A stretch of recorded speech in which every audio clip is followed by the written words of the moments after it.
The Money Moon, a Romance by Jeffery Farnol. Chapter 31, which, being the last, is very properly the longest in the book. In those benighted days when men went abroad cased in steel, and, upon very slight provocation, were wont to smite each other with axes, and clubs, to buffet and skewer each other with spears, lances, swords, and divers other barbarous engines, yet in that dark and doughty age, ignorant though they were of all those smug maxims and excellent moralities with which we are so happily blessed, even in that unhallowed day, when the solemn tread of the policeman's foot was all unknown, they had evolved for themselves a code of rules whereby to govern their life and conduct. Amongst these, it was tacitly agreed upon and understood that a spoken promise was a pledge, and held to be a very sacred thing, and he who broke faith committed all the cardinal sins. Indeed, their laws were very few, and simple, easily understood, and well calculated to govern man's conduct to his fellow. In this day of ours, ablaze with learning and culture, veneered with a fine civilization, our laws are complex beyond all knowing and expression. Man regulates his conduct to them, and is as virtuous and honest as the law compels him to be. This is the age of money, and therefore an irreverent age. It is also the age of respectability, with a very large R, and the policeman's bludgeon. But, in Arcadia, because it is an old world place where life follows an even, simple course, where money is as scarce as roguery, the old law still holds. A promise once given is a sacred obligation, and not to be set aside. Even the blackbird, who lived in the inquisitive apple tree, understood, and was aware of this. It had been born in him, and had grown with his feathers. Therefore, though to be sure he had spoken no promise, signed no bond, nor affixed his mark to any agreement, still he had, nevertheless, borne in mind a certain request preferred to him when the day was very young. Thus, with a constancy of purpose worthy of all imitation, he had given all his mind and thought to the composition of a song with a new theme. He had applied himself to it most industriously all day long, and now, as the sun began to set, he had at last worked it all out, every note, every quaver, and trill. And perched upon a lookout branch, he kept his bold, bright eye turned toward a certain rustic seat hard by, uttering a melodious note or two, every now and then, from pure impatience. And presently, sure enough, he spied her for whom he waited, the tall, long-limbed, supple-waisted creature, whose skin was pink and gold like the peaches and apricots in the garden, and with soft, little rings of hair that would have made such an excellent lighting to a nest.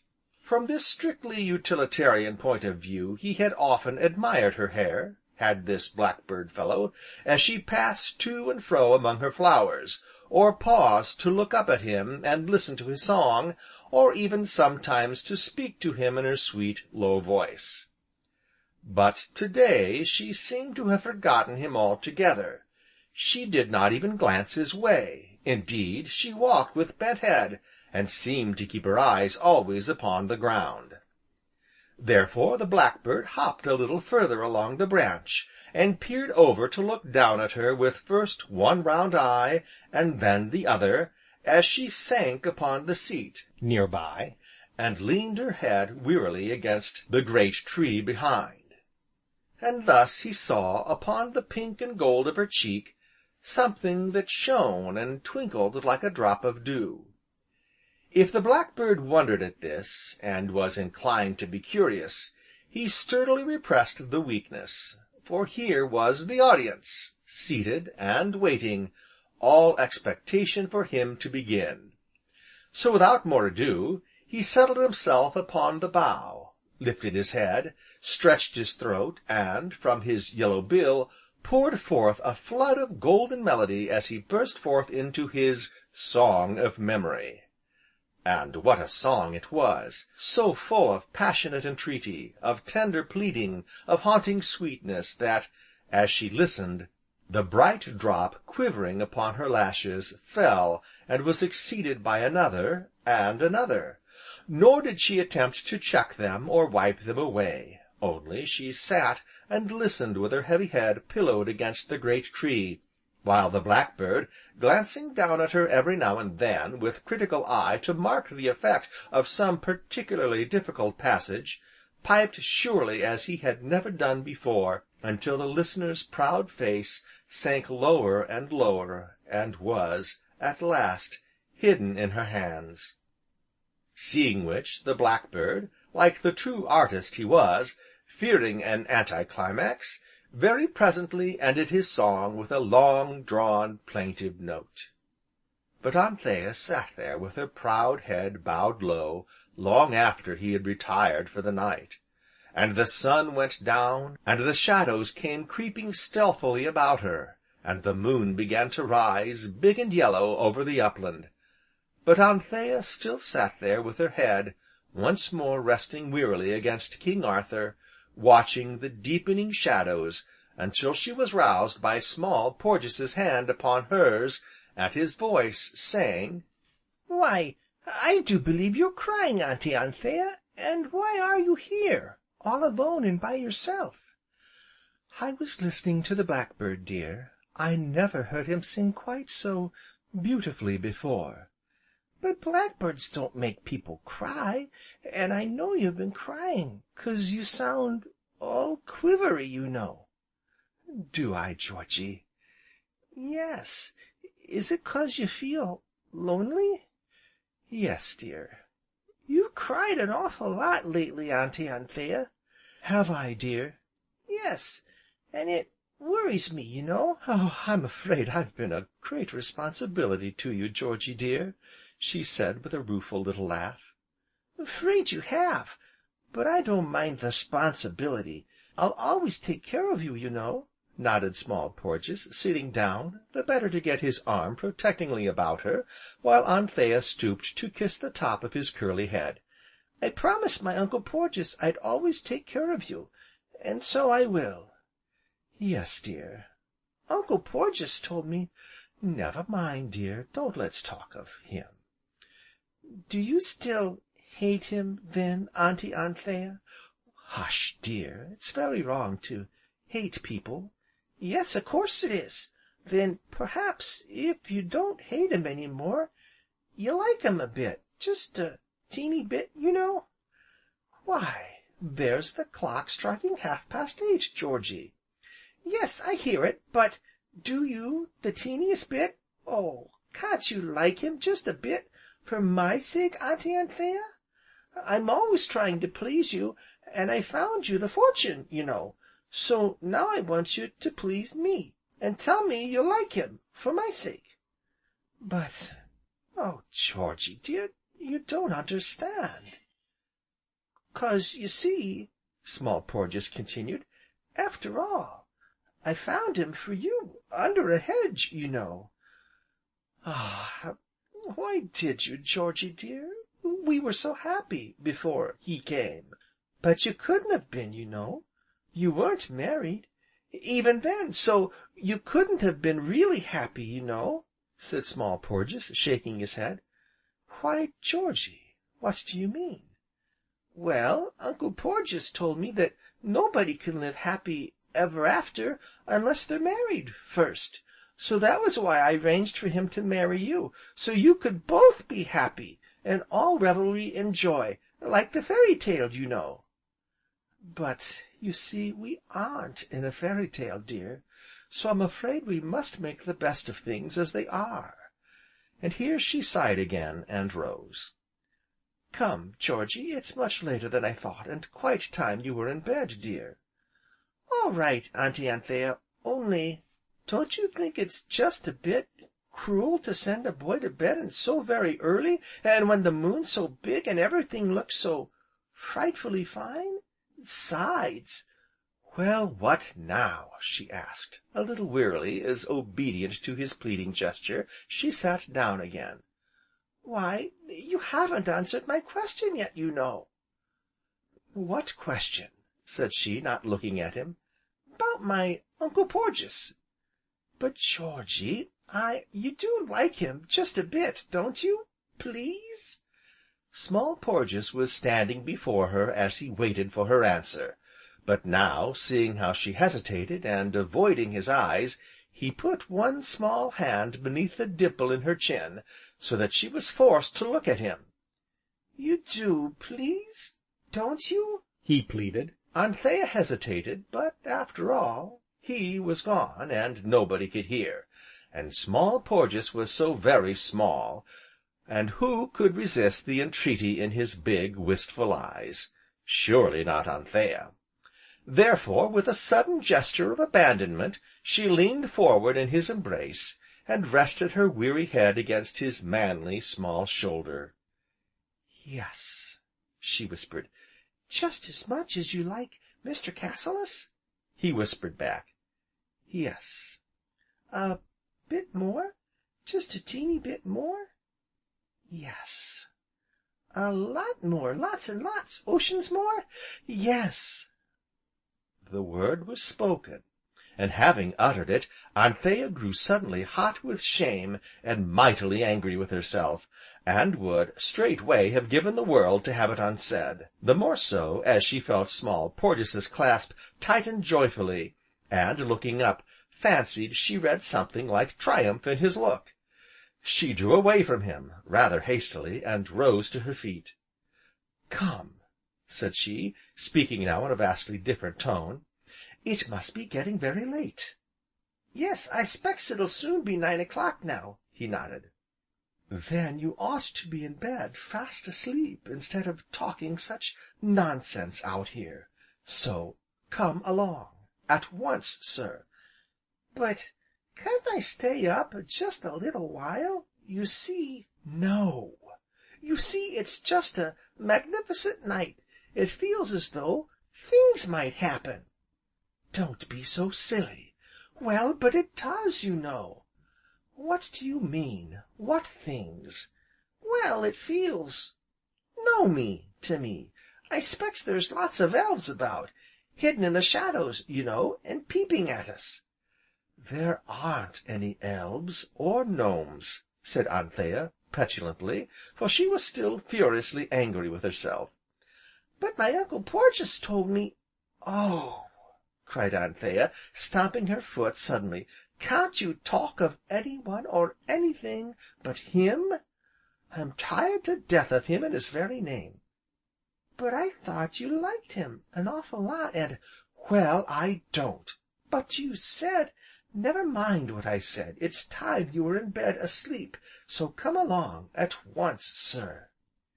So they went on through the orchard together, very silently, for Small Porges was inclined to be indignant, but much more inclined to be hurt.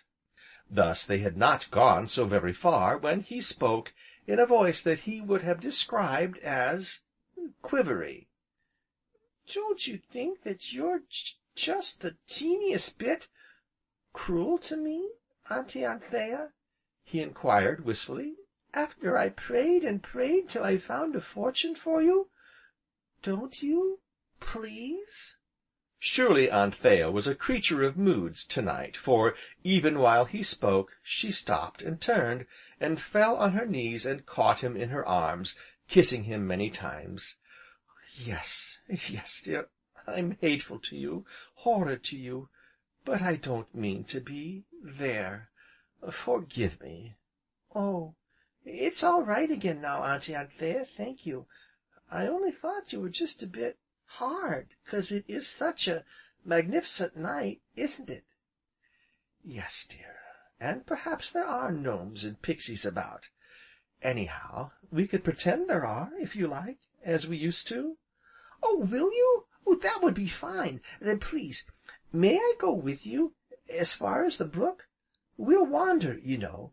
I've never wandered with you in the moonlight, and I do love to hear the brook talking to itself, so will you wander, just this once?" "Well," said Anthea, hesitating, "it's very late." "Nearly 9 o'clock. Yes, but oh, please don't forget that I found a fortune for you." "Very well," she smiled, "just this once." Now as they went together, hand in hand through the moonlight, Small Porges talked very fast and very much at random, while his eyes, bright and eager, glanced expectantly towards every patch of shadow, doubtless in search of gnomes and pixies. But Anthea saw nothing of this, heard nothing of the suppressed excitement in his voice, for she was thinking that by now Mr. Cassilis had read her letter, that he might, even then, be on his way to Dapplemere. She even fancied, once or twice, that she could hear the gallop of his horse's hoofs, and, when he came, he would want to kiss her. "Why do you shiver so, Auntie Anthea? Are you cold?" "No, dear." "Well then, why are you so quiet to me? I've asked you a question 3 times." "Oh, have you, dear? I was thinking. What was the question?" "I was asking you if you would be awful frightened s'posing we did find a pixie, or a gnome, in the shadows, and would you be so very awfully frightened if a gnome, a great big one, you know, came jumping out and ran off with you? Should you?" "No," said Anthea, with another shiver. "No, dear, I think I should be rather glad of it." "Should you, Auntie? I'm so awful glad you wouldn't be frightened. Of course, I don't suppose there are gnomes, I mean great big ones, really, you know, but there might be on a magnificent night like this. If you shiver again, Auntie, you'll have to take my coat." "I thought I heard a horse galloping. Hush!" They had reached the stile by now, the stile with the crooked, lurking nail, and she leaned there a while to listen. "I'm sure I heard something, away there, on the road." "I don't," said Small Porges, stoutly, "so take my hand, please, and let me assist you over the stile." So they crossed the stile, and, presently, came to the brook that was the most impertinent brook in the world. And here, upon the little rustic bridge, they stopped to look down at the sparkle of the water, and to listen to its merry voice. Yes, indeed, to-night it was as impertinent as ever, laughing and chuckling to itself among the hollows, and whispering scandalously in the shadows. It seemed to Anthea that it was laughing at her, mocking and taunting her with the future. And now, amid the laughter, were sobs, and tearful murmurs, and now, again, it seemed to be the prophetic voice of old Nannie. "By force you shall be wooed, and by force you shall be wed, and there is no man strong enough to do it, but him as bears the tiger mark upon him."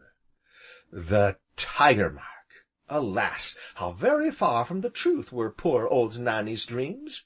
After all, the dreams which Anthea had very nearly believed in, once or twice. How foolish it had all been! And yet, even now...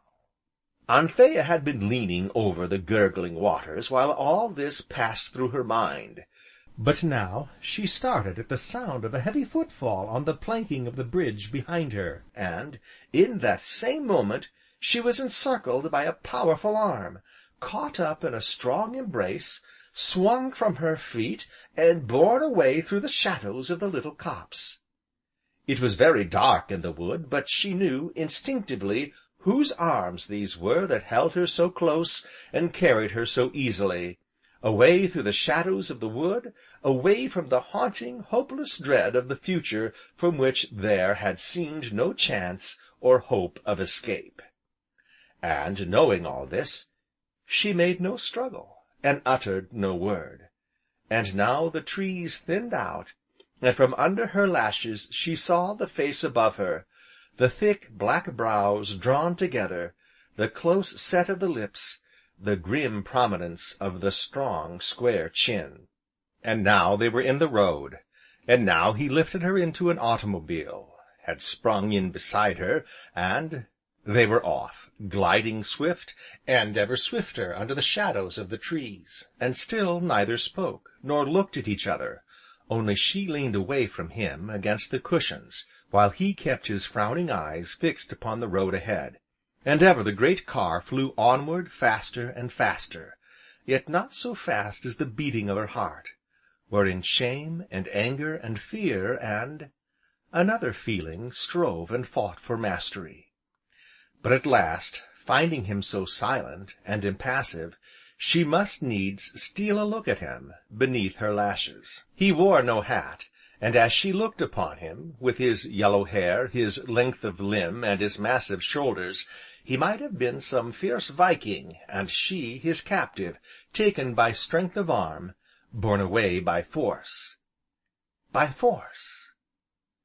And hereupon, as the car hummed over the smooth road, it seemed to find a voice, a subtle, mocking voice very like the voice of the brook, that murmured to her over and over again: "By force you shall be wooed, and by force you shall be wed." The very trees whispered it as they passed, and her heart throbbed in time to it. "By force ye shall be wooed, and by force ye shall be wed."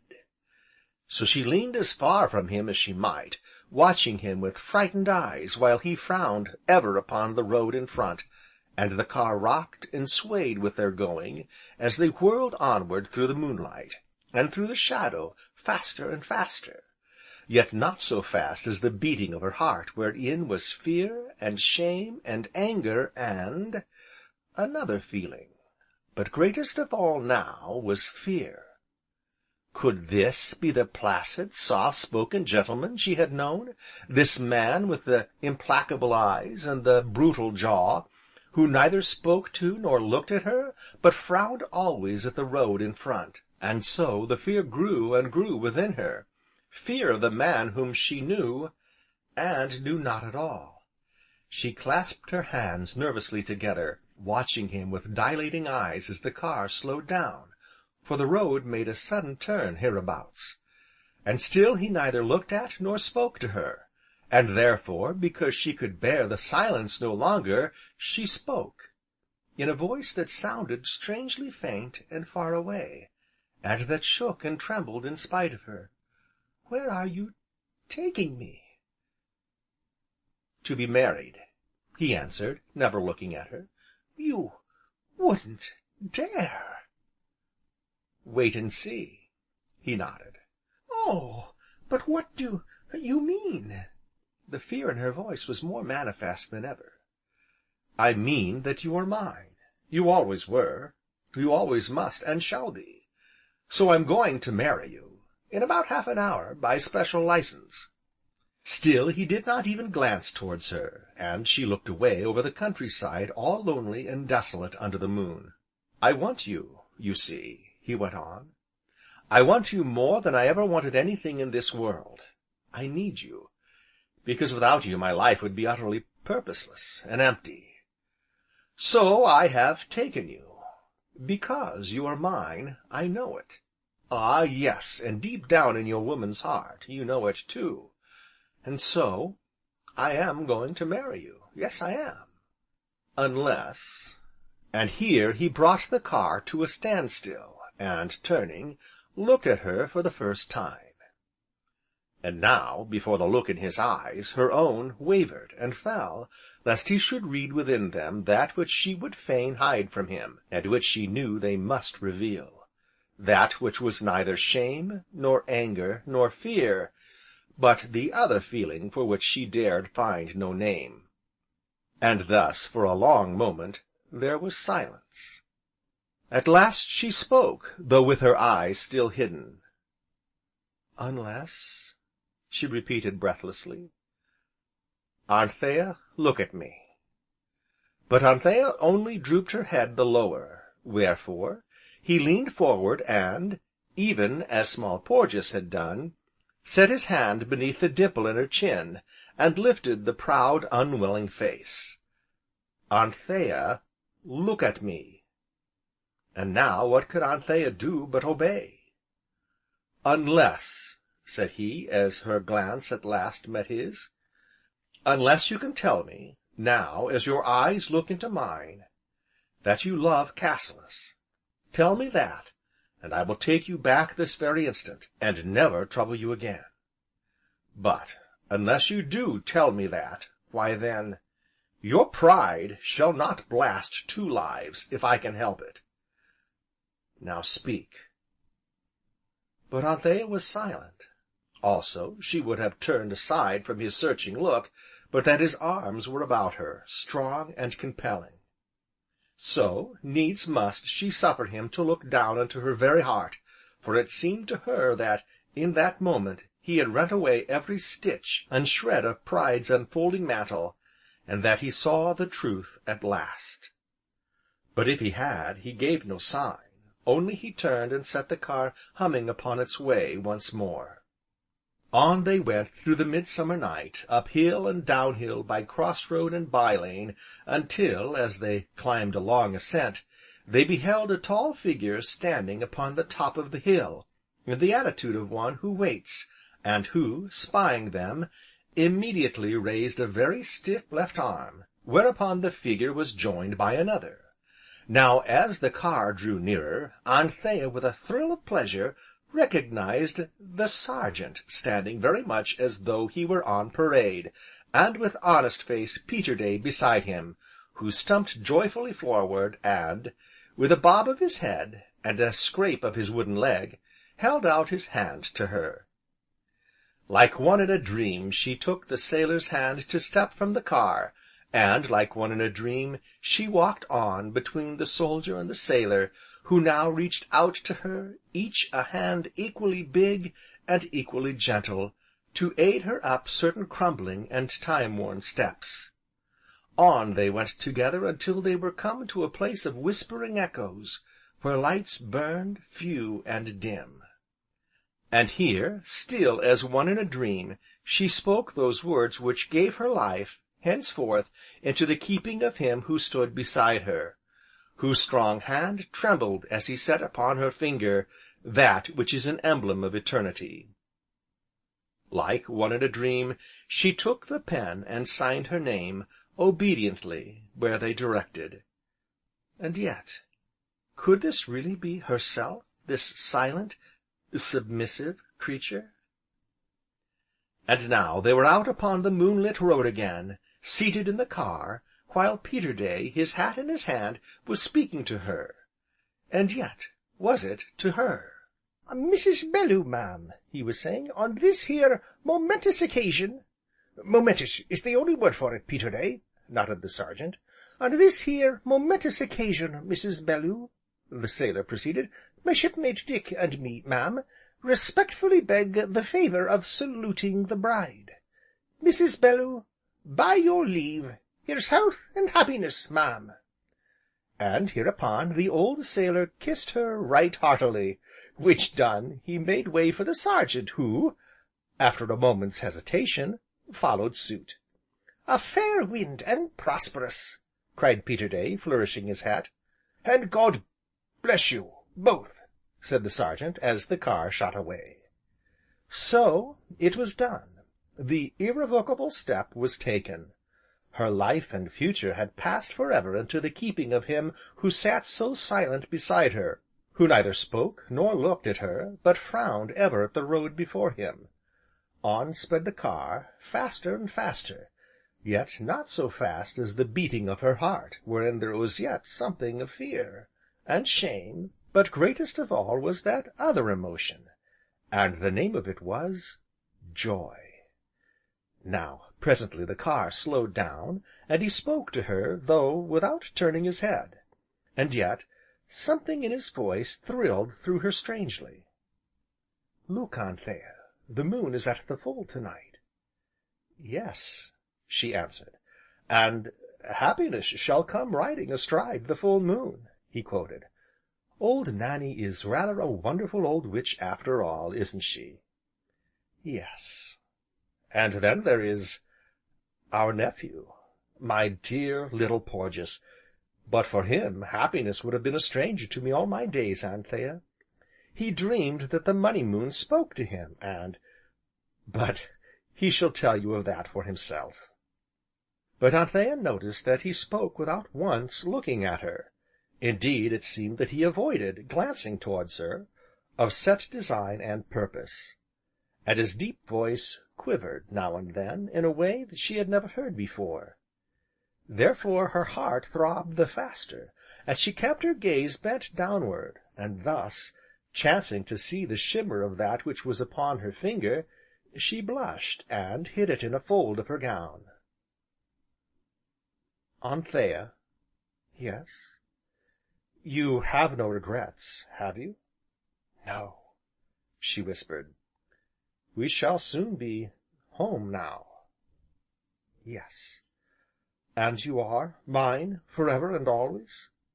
Anthea, you aren't afraid of me any more, are you?" "No." "Nor ever will be?" "Nor ever will be." Now as the car swept round a bend, behold yet two other figures standing beside the way. "Yo ho, Captain!" cried a voice. "Oh, please, heave to, Uncle Porges!" And forth to meet them came Small Porges running. Yet remembering Miss Priscilla tapping along beside him, he must needs turn back, to give her his hand like the kindly, small gentleman that he was.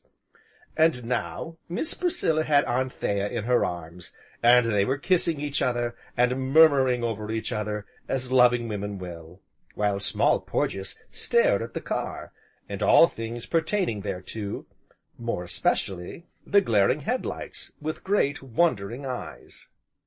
At length, having seen Anthea, and Miss Priscilla safely stowed, he clambered up beside Bellew, and gave him the word to proceed.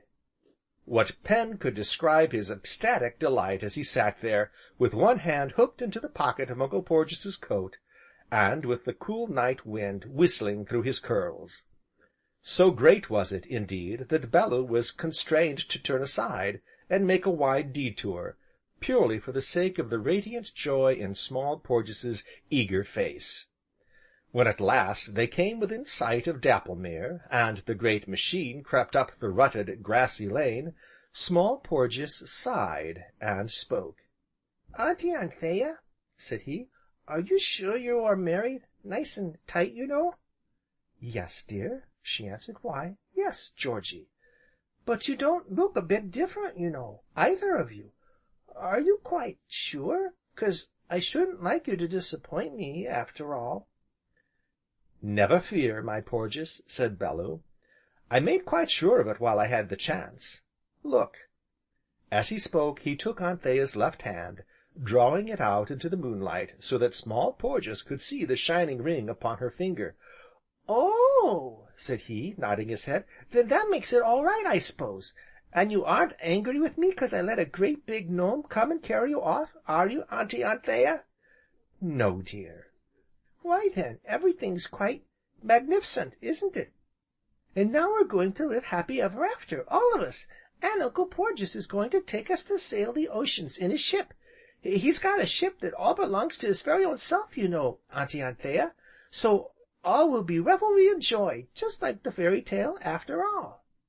And so, at last, they came to the door of the ancient house of Dapplemere, whereupon, very suddenly, Adam appeared, bare-armed from the stables, who, looking from Bellew's radiant face to Miss Anthea's shy eyes, threw back his head, vented his great laugh, and was immediately solemn again.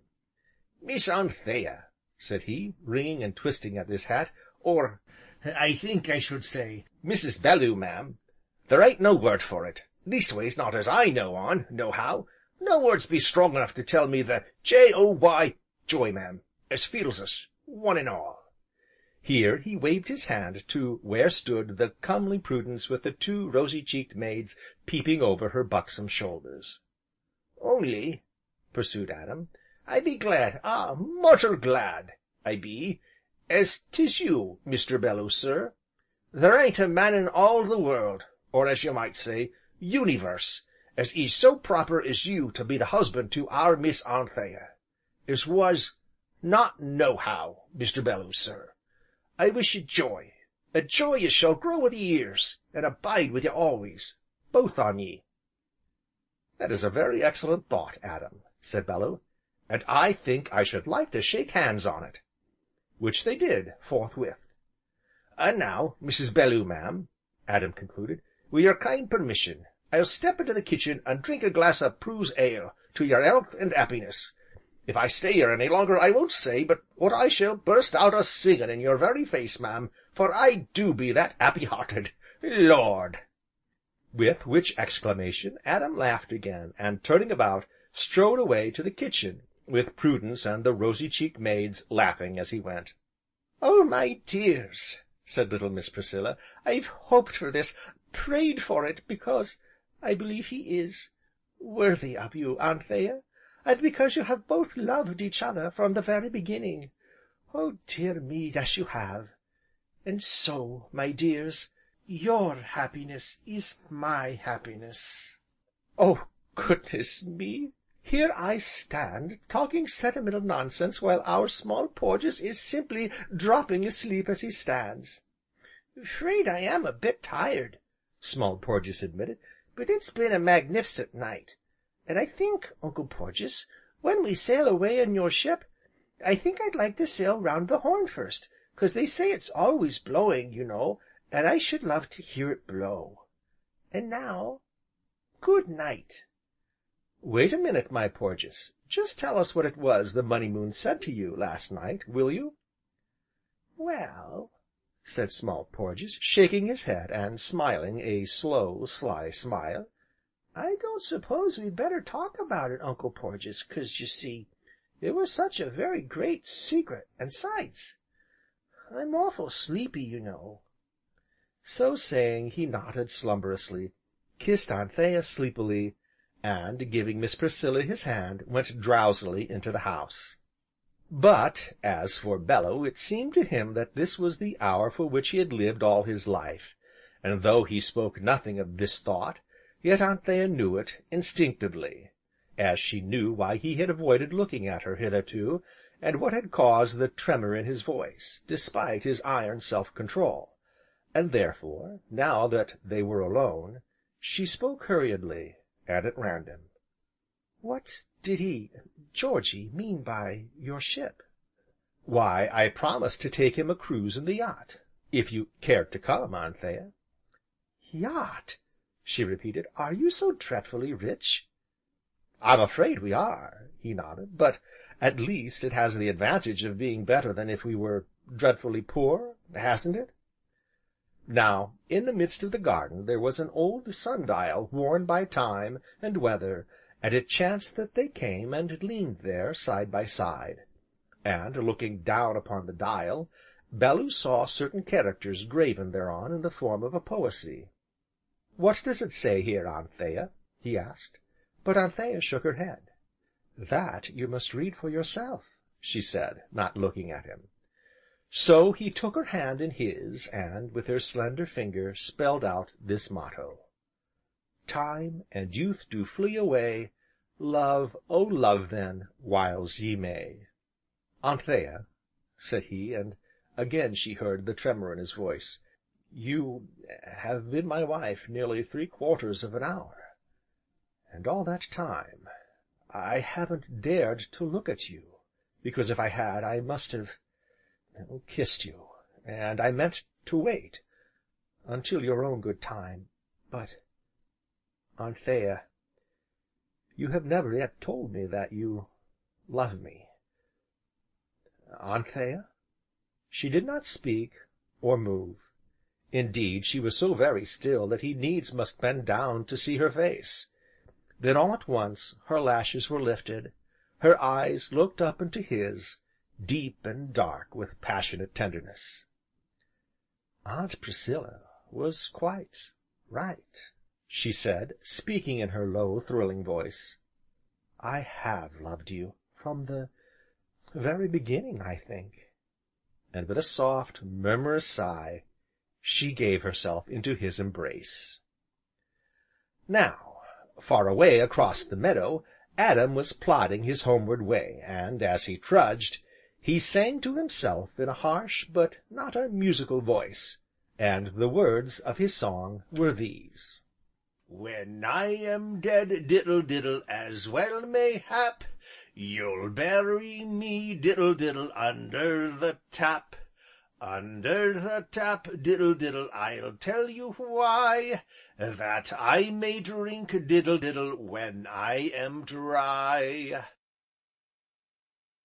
End of chapter 31, and end of The Money Moon by Jeffery Farnol.